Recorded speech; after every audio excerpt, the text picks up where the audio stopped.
What's going on, everybody? Welcome to another episode of The Touchdown with Doug Smith. I got my co-host in the house with us here tonight, Mr. Mike Williams. How you doing, sir? Man, I'm feeling great. My beard feels great, so it's going to be a great Monday. I love it, man. Hey, thank you so much for coming on the show here today. If you're tuning in, if this is your first time tuning in to the Touchdown with Doug Smith, we call all our fans Touchdown Nation because we truly are a nation of fans who love watching football. In this episode, we got our Week 14 NFL recap. But real quickly, I'm going to play probably the dopest intro music you've ever heard in your life. So stay tuned. And when we come back, we're going to cover that. And even we have an NFL draft prospect we're going to take and talk about here today. Let me play this intro, and we'll be right back with the show. Touchdown with Doug Smith, celebrate, that's a new move. Heisman, 2 views, catch him on YouTube. NFL coverage, interviews, who lose, who win, who lose. Comedy, you choose, it's not about moolah. The QB's like Tua is missing in action. No L's on my shula. Play it like Marino, it's a gamble like casino. Hungry for it, but you know we still gon' try to feed the beef. Rivalries will lead the conference. Cowboys of the Eagles, will Belichick be a threat? Better check. Tomlin on deck, much respect to the vet. What to expect? Gotta tune in for the rest. Make sure to sub, like, check. At the best, bad boy, the sports podcast. For the threat across the north, east, south, in the west. Sitting back clueless, time to tune in. Now another sports center, it's a movement. That's right, folks. As it says at the end of the song, not another sports center, it's a movement. If this is your first time tuning in with us, make sure you go down below, hit that subscribe button for more content like this.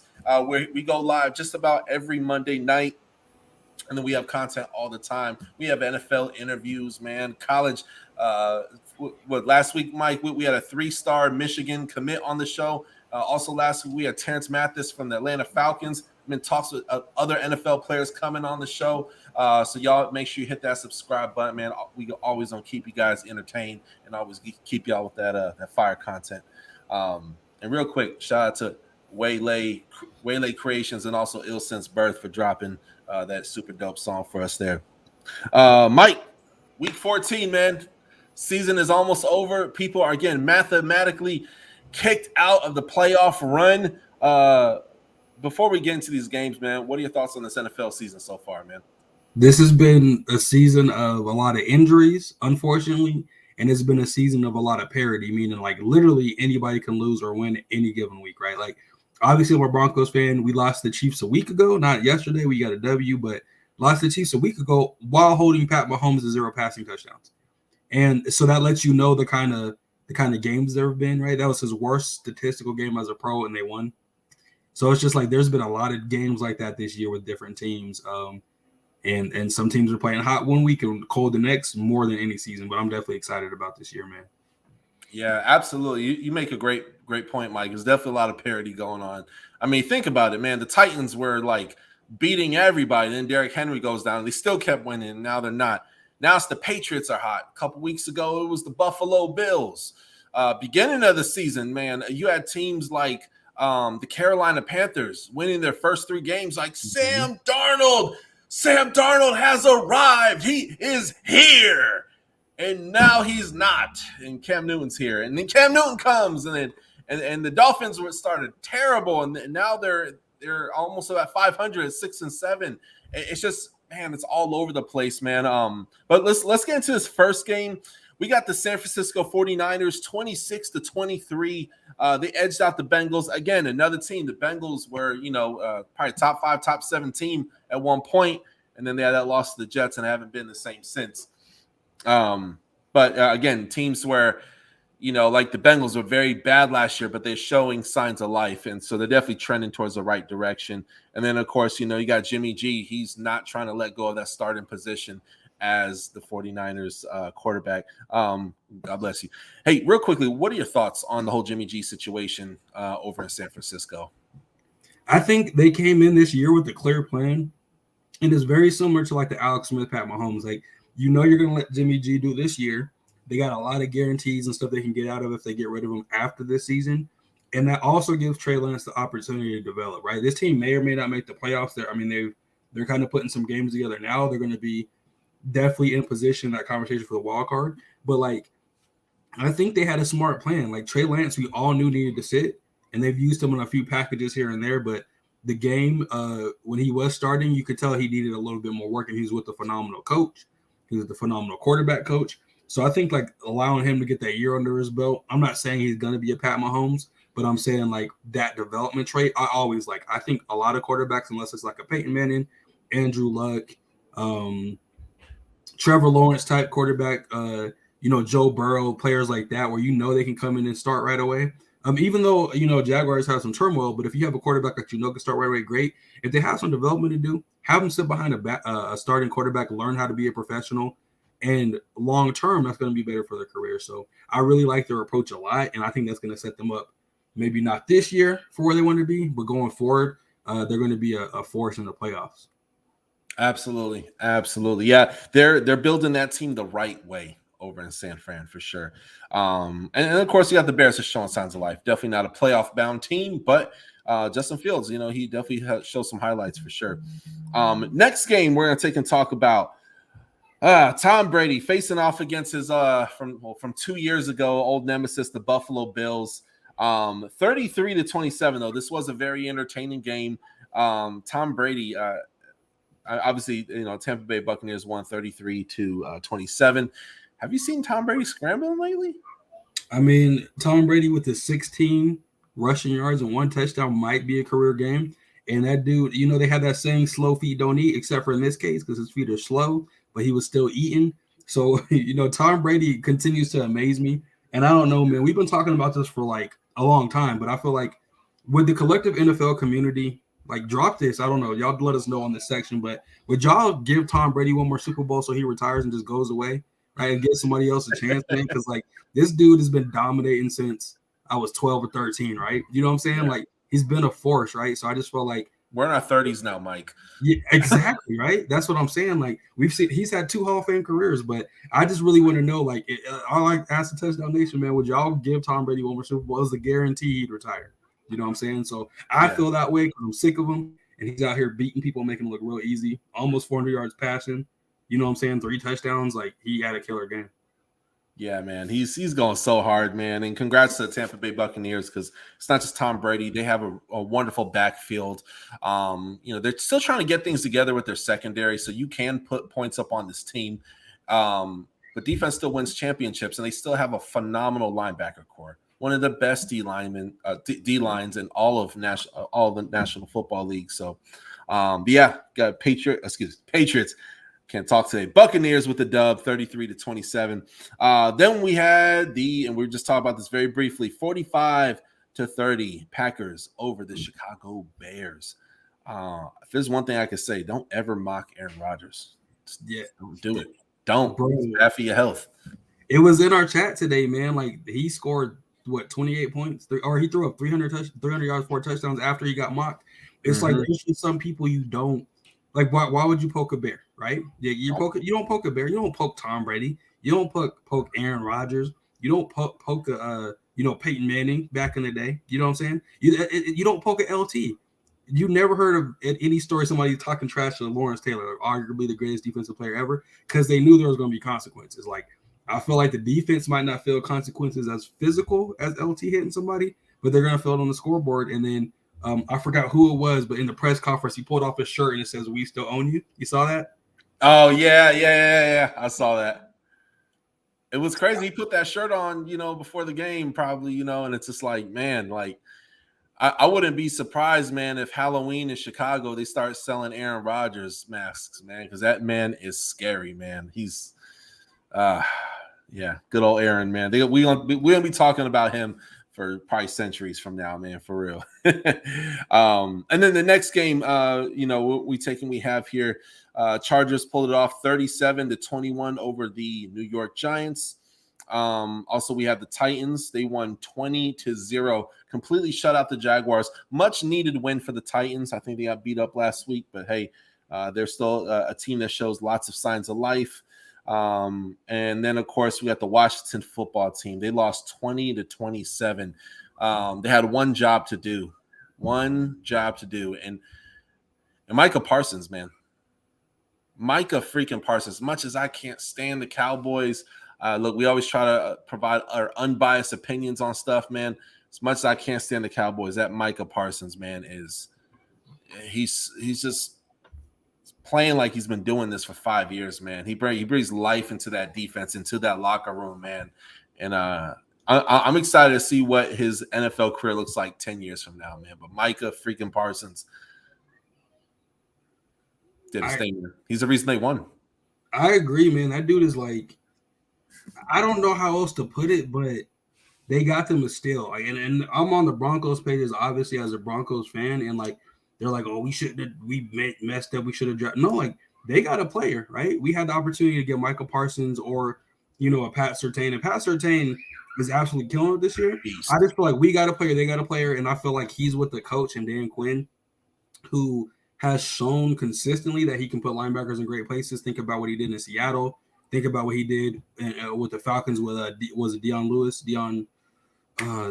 I forget his name. It'll come to me in a second. Yeah, he's had consistently. He makes middle linebackers and linebackers he helps them make plays. So giving him Micah Parsons is somebody that was very dangerous, to give a linebacker to. So I feel like he's doing some stuff there that wouldn't be normal in other places. But he's absolutely balling, bro. And like, shout out to him. He pretty much wrapped up the Rookie of the Year already. I think if he sat out the rest of the year, they would lose all their games, and he'd still win Rookie of the Year. So, yeah, absolutely. He may win like not only Defensive Rookie of the Year, but like literally the Rookie of the Year overall. Defensive Player of the Year. He's in the Defensive Player of the Year conversation, and it's wild. He's a rookie.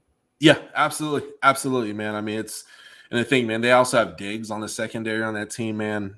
It's crazy. Well, let's go. Let's before we cover the Broncos game, congratulations on your team, Mike. They won 38-10. They did justice and then some. But a big rest in peace to Demaryius Thomas. He passed away in his home a few days ago, and he's no longer with us, man. And going on Twitter, going on Instagram, YouTube, TikTok, man, all over, man, and just people are just talking about like this dude would like hold people's babies while they were doing something, like he was a sweetheart, man. He was a really nice guy, man, super kind. Our co-host Isaac, he was personal friends with him, like they knew each other on a first name basis.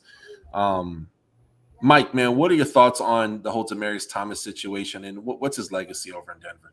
Yeah, man, it was our page is pretty contentious sometimes, like on different opinions, but it was like nothing but solidarity. DT is a legend here, man, in Colorado and Denver. He's a legend in Georgia. I feel like he's a legend around the league. I mean, people like the great Tom Brady, Peyton Manning, shouted him out. Von Miller, obviously, they were teammates. He, represented him as decal. I mean, he had an impact on everybody. Like every single person that he came across in the league had nothing but kindness or kind words for him.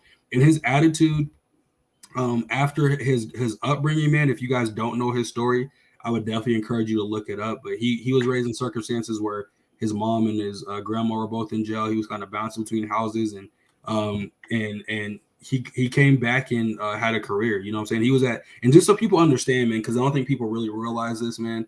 He went to Georgia Tech, right, which we know traditionally ran the triple option. He got recruited to Georgia Tech when they were more of a passing offense. They switched it his sophomore year to the option. This man, their quarterback had 1,600 passing yards that season. Demaryius Thomas had 1,000 receiving yards, right? So that lets you know how dominant it is. He had 46 catches his last year there for 1,000 yards, and the offense total had 1,600 passing yards. So that lets you know how much of a player he was. Yeah. But more than the on the field stuff, like we talked about, brother, was really his in the community stuff. So I would just encourage you guys, look up his story. He has a foundation. There's a bunch of things, or make a donation in his name to something with kids, because he absolutely was down for the kids. So, donate $88 in Demaryius Thomas's name. We're going to definitely do that here. But I feel like his legacy is huge, man. And I really respect Dan Campbell. I have tons of respect for Dan Campbell for, the Broncos decided to honor him, let the play clock run out, with him in on the field. They left the X receiver open, Cortland Sutton's spot, which was Demaryius Thomas's spot. And, they declined that penalty. So it was very classy for them to decline that penalty. Classy organization, classy coach. And definitely prayers out to his family and friends and fan base that, definitely felt his loss, Yeah, absolutely. And you mentioned about the move on the field. Yes, can't say every team would have did that, man, but that was really, really cool for the Detroit Lions to take and decline that. 100%. That was really cool. And I'm not good at this emotional stuff, man. But man, rest in peace to Demaryius Thomas, and I pray all those who are impacted, man, just find peace during this time and just remember the good times. Remember the smile that he put on your face, not just for his on field attributes, but how he was as a person. Because these football players, they are people at the end of the day. But next game we gonna take and cover. Yeah, man, we're gonna take and cover is gonna be the Browns, man, 24-22 over the Ravens. The Ravens continue to sink and sink and sink so bad that they stink. Mike, do you think the Ravens are gonna make the playoffs at this point? Man, it's hard to tell. Honestly, like I feel like it really is. This is one of them seasons, man, where it's really, really difficult to be able to tell. I think they have opportunity to, but I also think it's going to depend. And Lamar looks like something's off, bro. Like watching him play, looks like something's off, right? So hopefully he's healthy. But the Browns look like they have their number. I think is more of the story. Their run defense, their run offense has been playing pretty well against them, and I think they'll make it. But I think they're going to be one of the last wild card teams. Yeah. Oh yeah. Definitely. Yeah. They got to get their stuff together fast. Because now this is the time where you panic. The other games that we'll very briefly go over, the Chiefs, they came, they saw, they conquered, and they stomped a black hole in Black Hole Nation. Las Vegas Raiders, they fell 9-48. Man, we're talking about 39-point deficit, man. They did their thing. Yeah, very disrespectful. They just kept racking up the points, man. Then we got the Seattle Seahawks. They pulled off a dub, a much-needed dub. I know it's the Texans, man, but, man, poor Russell Wilson, man, and that team, man, they are a much fall from grace from where they've been. I can't say I haven't seen this coming. I knew this was going to happen, man, because when you have a team that is constantly lives in free agency, obviously we've seen the Rams. They've had a pretty good year, but if you do this for a long time, I know people say, oh, well, what about the Rams? The Rams are fairly newer to this. I feel like, in my humble opinion, the Seattle Seahawks have been doing this for much longer as far as living in free agency, that they just give away pick after pick after pick.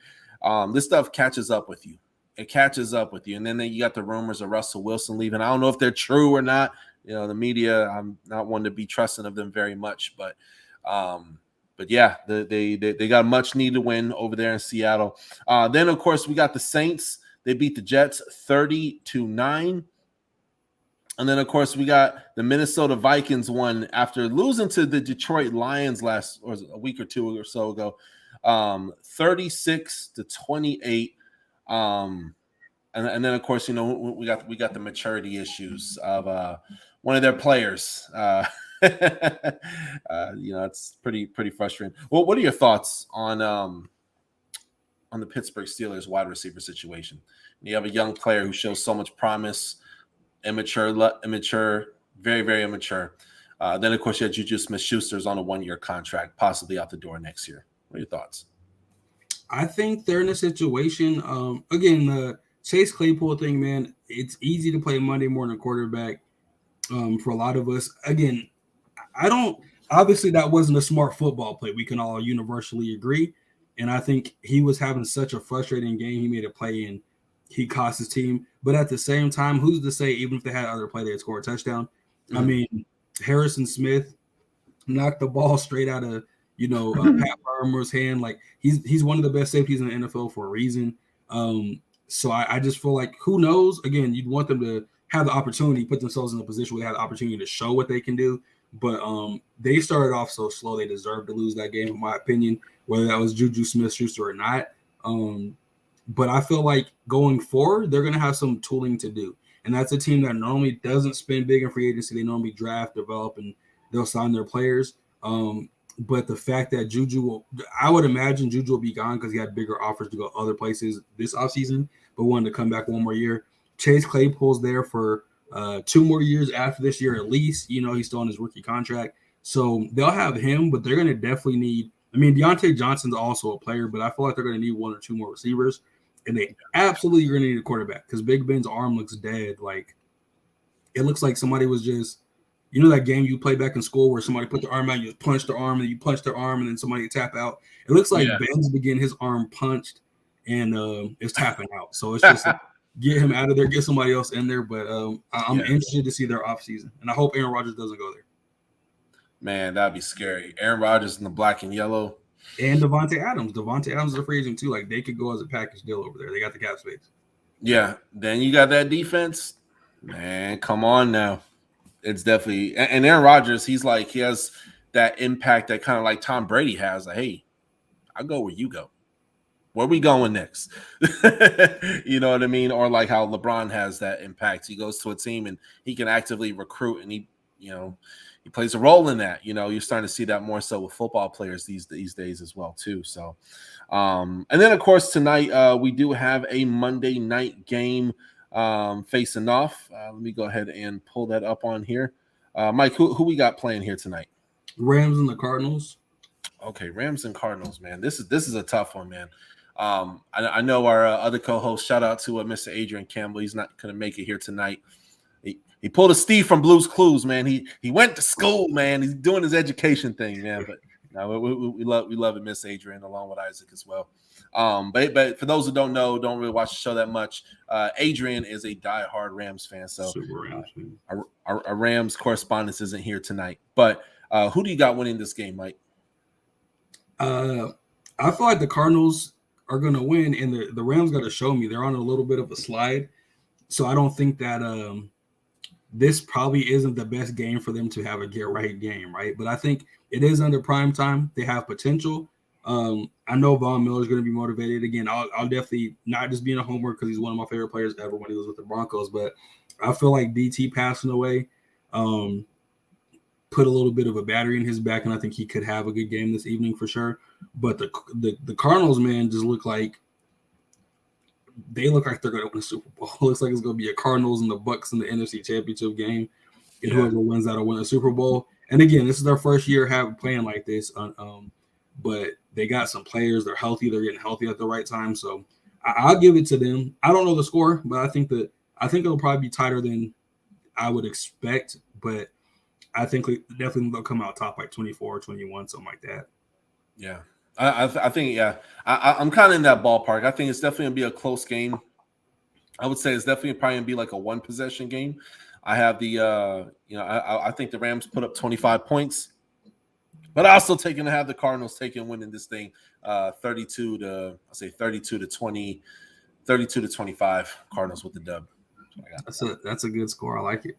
Yeah, man. And then you got Kyler Murray, but he's still gonna have to go up against that defense. And these division games are very weird, man, because we've seen this all the time where a team like the Jets will beat the Patriots or something like that. Just those random games, but people forget, you're facing that team twice a year. You know what I mean? You have that familiarity and stuff like that. So these are fun games, man. And then they're both scorching hot teams. I know Rams have taken a little bit of a dip recently, but it's going to be very interesting to take and see what they do. But again, the Rams could win this one, but if they win, I don't see them winning more than 3 points. But yeah, that's what I got. So, and then of course to finish off the episode here tonight. So if you guys been paying attention, we have been doing NFL draft profiles, top 5 2022 NFL draft quarterback prospects. We did one for the running back. Shout out to Devin Jackson. He was on our show roughly about 2 weeks ago. Had a blast with him. He comes from NOLA News, and he works with a few different news networks, including him even being a blue chip college scout. How cool is that? So we've been trying to give you guys the best hot takes possible, but also be realistic when we're talking about these people. Mike, you're not only a fan of the University of Miami Hurricanes. Shout out to the U. You want to go ahead and break down for me real quick a player who is coming out of there who is about to shake up the league. Talk to me, man. Yeah, absolutely. It's we mentioned him last time when Devin was on. Again, shout out to Devin, man, and we're definitely going to have him back. He is absolutely phenomenal. But Charleston Rambo, right? So he's a receiver. He transferred from Oklahoma over to University of Miami. And this year, man, he absolutely dominated. I mean, I don't know how else to put it, but the fact that he dominated. I had his stats pulled up and they timed out, but I'll just put it this way. Since 50% of his career stats, he's played every year since he's been in college. Essentially, he redshirted a year. 50% of his stats came in one season at Miami. So this dude they used him, but they underutilized him, right? So he has 155 receptions. 1 year at Miami, 79. Career yardage has 2,352. 1 year at Miami, 1,172. His career, he has 8 touchdowns. 1 year at Miami, he has 7. And he only played 12 games. So he definitely, you can hear those stats. Pulling it up on my end, Mike. Yeah, for sure. He so like looking at him, you can see his stats and be like, oh, how is he underutilized? He's absolutely electric, quick player, very heady, good route runner. The only thing I kind of worry about him making the leap to the next level, and I think this might make him slide a little bit, is his working against the press. So if you have a real physical corner, sometimes that can throw him off a little bit. And he didn't always work in the slot. He is an outside receiver. He can work in the slot for sure. But I feel like he'll be somebody that goes day 3 most likely, that in a year or 2 years from now, we're going to be like, how did he go day 3, right? Like Braxton Berrios went later on, or he went in the 7th round, and we're like, how did he go that late? I feel like Charleston Rambo is starting to really put it together. And once he gets in there with the team, that he can add a little more weight on it, even 10 pounds. I mean, he's 6'1", but if he got to like 195, I think he would be good. And I think his testing is going to be exceptional as well. So I definitely think that he's a guy that if your team, like the Steelers, for example, he's a perfect kind of receiver. They like a later round guy. He'd be great with like the Packers, for example. He'd be great with the Dolphins. They have, Devontae Parker. They have Jalen Waddle. Having somebody like that there, he fits almost any scheme. He blocks well, and he definitely makes plays. So again, that's a guy we definitely want to highlight, man. And I'm really interested to see what happens. He hasn't officially declared yet, but he's a senior. He has 1 more year of eligibility because of COVID, but from all accounts, it looks like he's going to go ahead, because he could have declared after he transferred from Oklahoma, and he had more of a interesting to see. He played better with Miami and Tyler Van Dyke as our quarterback than he played with the quarterbacks that Oklahoma's had the last few years, because he played with some big names from Oklahoma like Jalen Hurts, right? He played with some of these quarterbacks, and I think he's a guy, man. Like if your team needs a receiver and you don't want to draft one early, he's a guy day 2, maybe day 2, more likely early day 3, and he's phenomenal, bro. I like him a lot. Yeah, absolutely. And I feel like just not every year, but just about every year, there's that receiver where we're like, ooh, can they go into like a 2nd round situation, or could they slide all the way down to 7th? And I almost see like a DK Metcalf type situation where it's like, oh, we never seen a receiver like him before. Not saying he's as big as DK Metcalf, but there's these players like that they are round 1 talent. They are round 1 talent, but then they slide all the way down. Then you have garbage guys. I shouldn't say garbage, but you have some players like who the Eagles took. Was it 2 years ago? Help me out here. He went to TCU. Jalen Rieger. Oh, Jalen Rieger, yep. Jalen Rieger. Whereas you could have had a top 3 best receiver in the league. Kind of thing. So, anywho, I not to kick a dead horse, but I say that to say this, man. Like, man, this guy, Charleston Rambo, pick him up. Late 1st round pick. I'm thinking, pick him up. Watch that man cook, man. You put him in a situation. I mean, watch that dude take and slide to a really good team, like say the Patriots, say the Buffalo Bills, say the Green Bay Packers. Man, we're gonna see some really, really, really wild results for sure. I don't want him to go to the Patriots just because their history hasn't been good drafted receivers. But like if he goes somewhere else and then the Patriots sign him, he might be a problem up there. But he's a guy that's raw and selfish. He's a leader. But there's really not a team I could think that couldn't use him besides like a team like the Cowboys that's super deep at receiver. The Broncos are super deep at receiver. The Rams could even use him. I mean, with Robert Woods coming off his injury or whatever, Van Jefferson hasn't developed quite like they want him to so far. But there's not really many teams that you couldn't see him sliding in and fitting and making a contribution almost immediately. Yeah. Oh, yeah. Absolutely. Absolutely. Well, folks, let us know down below. Go ahead and comment down below. Let us know if you agree, disagree. I personally have him going second round. I think he's going to be like a mid-second round pick. But let us know. Maybe you agree, disagree. Maybe you're somewhere in the middle. So, anywho, a little bit of a shorter episode here tonight, but we want to thank you guys. Got a lot of dope content coming out this week. I think we got like 9 episodes that came out last week, man. Check out some of our interviews, man. As of literally yesterday, I redid our YouTube page, so it's a lot more. You can navigate it a lot more better between the different playlists and stuff like that. We got a lot of great classics on there as well. In the meantime, you guys have a blessed night. God bless you. Jesus loves you. And if there's somebody in your life you need to make amends with, make amends, because I'll say this: life is too short. Life is too short. So hug and kiss all those out there who need to be loved, man. God bless you guys. Peace out. Thanks for watching the touchdown.